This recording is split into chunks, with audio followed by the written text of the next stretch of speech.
ఎన్టీఆర్ జిల్లా నందిగామ నాణ్యమైన విద్యను అందించడం కొరకే విద్యార్థులు ట్యాబుల పంపిణీ కార్యక్రమం రాష్ట్ర ముఖ్యమంత్రి వైఎస్ జగన్మోహన్ రెడ్డి శ్రీకారం చుట్టారని నందిగామ శాసనసభ్యులు డాక్టర్ మొండితోక జగన్మోహన్ రావు పిల్లలకు వివరించారు.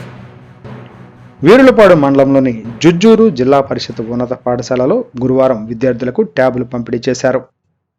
పాఠశాలలో ఎలాంటి వసతులు ఉన్నాయో అలాంటి వసతులు మీకు కలగజేయాలనే ఉద్దేశంతో ప్రభుత్వం చేపట్టినటువంటి పని. స్కూల్స్ బాగు చేయమని ఎవరు అడగలే, సిబిఎస్ఈ పెట్టమని ఎవరు అడగలే, ఇంగ్లీష్ మీడియం పెట్టమని ఎవరు అడగలే, ట్యాబ్స్ ఇమ్మని కూడా ఎవరు అడగలే. ప్రభుత్వమే ఒక మంచి విద్యని అందరికీ అందచేయాలనే ఉద్దేశంతో చేపట్టినటువంటి పని. ఇది ఖర్చుతో కూడుకున్నప్పటికీ ఈ దేశానికి భవిష్యత్తు ఎవరు మీరే. మీ చేతిలోనే ఈ దేశం భవిష్యత్తు, లేకపోతే ఈ రాష్ట్ర భవిష్యత్తు, లేకపోతే ఈ జుజ్జూరు భవిష్యత్తు మీ చేతిలోనే ఉంది. కాబట్టి మీరు బాగుంటే అన్నీ బాగుంటాయి.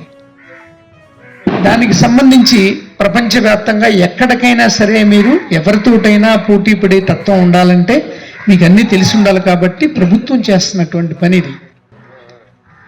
దీని మీద విమర్శలు ఎట్లున్నాయంటే పిల్లలు సరిగ్గా చదవట్లేదు, దాన్ని ఉపయోగించుకోవట్లేదు, కంటెంట్ని బైజూస్ కంటెంట్ని కానీ వాటిని కానీ ఉపయోగించుకోవట్లేదు, ఆటలాడుతున్నారు, చూడకూడని యాప్స్ డౌన్లోడ్ చేసి చూస్తున్నారని పెద్ద పెద్దోళ్ళంతా విమర్శిస్తున్నారు. ఇంగ్లీష్ మీడియం పెట్టినప్పుడు కూడా ఇంట్లో తల్లిదండ్రులకి ఇంగ్లీష్ రాదు కాబట్టి వీళ్ళకి ఇంగ్లీష్ మీడియం ఎందుకు అని అంటున్నారు. నా పిల్లలు ఇంగ్లీష్ మీడియం చదువుతూ మీరు ఇంగ్లీష్ మీడియం చదువుకోవద్దని చెప్పడం తప్పే.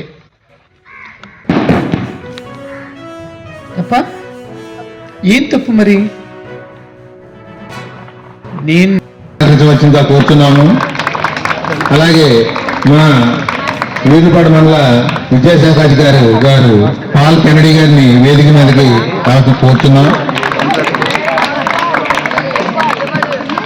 అలాగే కోఆపరేటివ్ సొసైటీ ప్రెసిడెంట్ గారు కోలా రాంబాబు గారికి వారు ఏంటంటే వ్యక్తిగత కారణాల వల్ల మంచి పనికే ఉపయోగించుకోవాలి, లేకపోతే చెడ్డ పేరు వస్తుంది. అంతేనా? కత్తితో కూరగాయలు కోయచ్చు, మనుషులను కూడా పొడవచ్చు లేదా? పొడవచ్చు. పొడుద్దామా, కూరగాయలు కొద్దామా? ఏ పని అయినా అట్లే ఉంటుంది, గుర్తుపెట్టుకోండి. ఏ పనికైనా మంచి ఉంటుంది, చెడు ఉంటుంది. మంచినే ముందుకు తీసుకెళ్ళాల, చెడు వైపుకి వెళ్ళకూడదు. ఏదేనంటే కారు చక్కగా మన ప్రయాణం సౌఖ్యంగా వెళ్ళిపోవచ్చు, ఎవరన్నా గుద్దితే దెబ్బలు తగులుతాయి, ప్రాణం కూడా పోవచ్చు. కానీ కారు నిర్దేశించింది గుద్దడానిగా, కానీ కారు ఉంటే యాక్సిడెంట్ అవ్వడానికి ఛాన్స్ ఉంది కదా, ఉందా లేదా? అందుకని కారు ఉపయోగించడం మానేస్తామా? మానేయం. ఎవరో గేమ్స్ ఆడుతున్నారనో, వేరే వేరే యాప్స్ చూస్తున్నారనో ట్యాబ్స్ ఇవ్వడం మానేస్తామా? మనం దాన్ని ఉపయోగించగలసింది మీరు. కారుని జాగ్రత్తగా తోలాల్సింది డ్రైవర్. యాక్సిడెంటల్గా ఏదైనా జరగవచ్చు, అది వేరే విషయం. కానీ జాగ్రత్తతో వెళితే అన్నిటిని నివారించగలం. అలాగే ఇది కూడా మీ మీద నమ్మకంతో మీరు మంచి విద్యను అభ్యసించాలని, గ్లోబల్ స్టూడెంట్ అవ్వాలని. గ్లోబల్ స్టూడెంట్ అంటే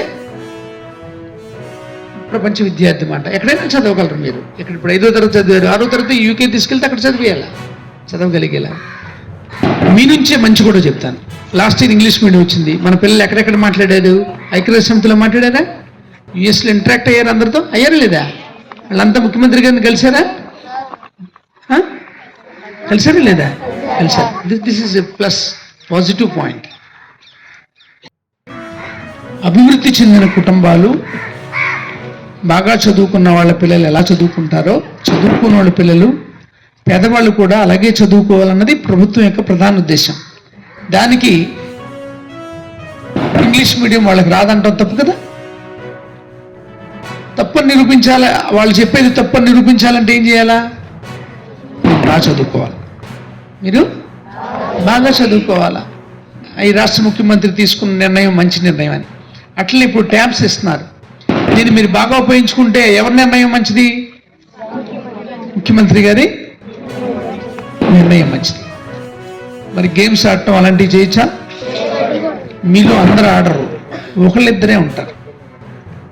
వాళ్ళ వల్ల అందరికీ ఎవరందరూ రాష్ట్రం మొత్తానికి వస్తుంది. ఎందుకంటే మీరు ఏది వాడినా అక్కడ సీఎం గారికి తెలుసు కదా.